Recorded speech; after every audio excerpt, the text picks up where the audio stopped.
ഇന്ത്യയെ പ്രതിനിധീകരിച്ചുകൊണ്ട്, പാർലമെൻറ്റിനെ പ്രതിനിധീകരിച്ചുകൊണ്ട് വിദേശ രാജ്യങ്ങളിലേക്ക് പോകുന്ന ടീമിൻ്റെ എല്ലാവർക്കും വേണ്ടി ഇന്ന് ഒരു മീറ്റിംഗ് വിളിച്ചു ചേർത്തിരുന്നു. അപ്രൈസ് ചെയ്യാൻ വേണ്ടി, അങ്ങനെയാണ് എന്തെല്ലാമാണ് കാര്യങ്ങളെന്ന് വിശദീകരിക്കാൻ വേണ്ടി വിളിച്ചു കൂട്ടിയ യോഗമായിരുന്നു. ഈ യോഗത്തിൽ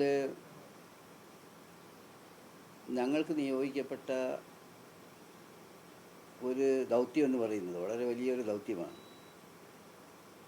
അത് ഇന്ത്യ മഹാരാജ്യം ലോകത്തിനു മുമ്പ് ഏറ്റവും ശ്രദ്ധേയമായ രാജ്യമാണ്. പ്രത്യേകിച്ച് ലോക സമാധാനത്തിന് വേണ്ടി വിലപ്പെട്ട സംഭാവന നൽകിയ ഒരു രാജ്യമാണ് ഇന്ത്യ. ഇന്ത്യയുടെ രാഷ്ട്രീയ ചരിത്രം തന്നെ എടുത്തു പരിശോധിച്ചാൽ ഇന്ത്യ ഒരിക്കലും ഒരു അഗ്രസറായിരുന്നില്ല, എവിടെയും കയ്യേറ്റക്കാരായിരുന്നില്ല, ആക്രമണം ഉണ്ടാക്കാൻ മുൻകൈ എടുത്തിട്ടില്ല.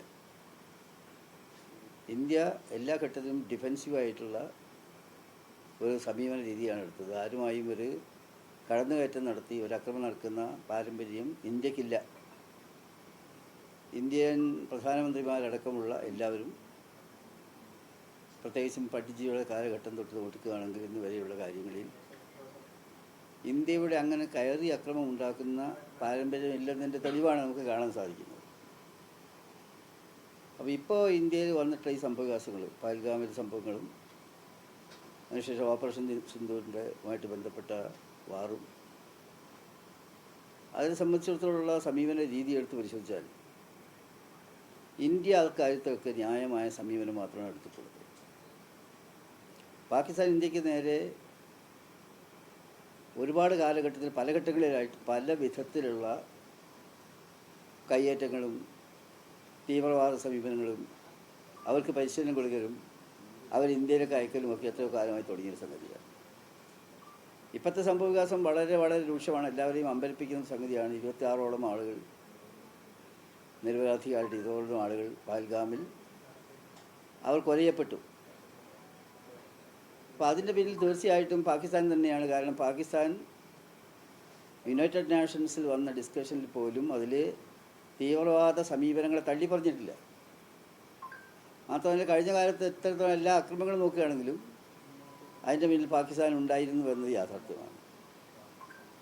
ആ നിലയിൽ എല്ലാം ഉണ്ടായിട്ട് തന്നെയും കുറച്ച് ദിവസം ഇന്ത്യ പ്രശ്നങ്ങൾ സങ്കീർണമാക്കാതെ തന്നെ നിന്നു എന്ന് കാണാൻ നമുക്ക് സാധിക്കും. ഇത്ര വലിയ ആക്രമണം അവർ നടത്തിയിട്ട് തന്നെയും ഇന്ത്യ അതിൻ്റെ ആ ഒരു സമാധാനപരമായ സമീപനത്തിൽ നിന്ന് പെട്ടെന്ന് ഒരു യുദ്ധത്തിലേക്ക് പോകുന്ന ഒരു സമീപനമല്ല എടുത്തിരുന്നത്.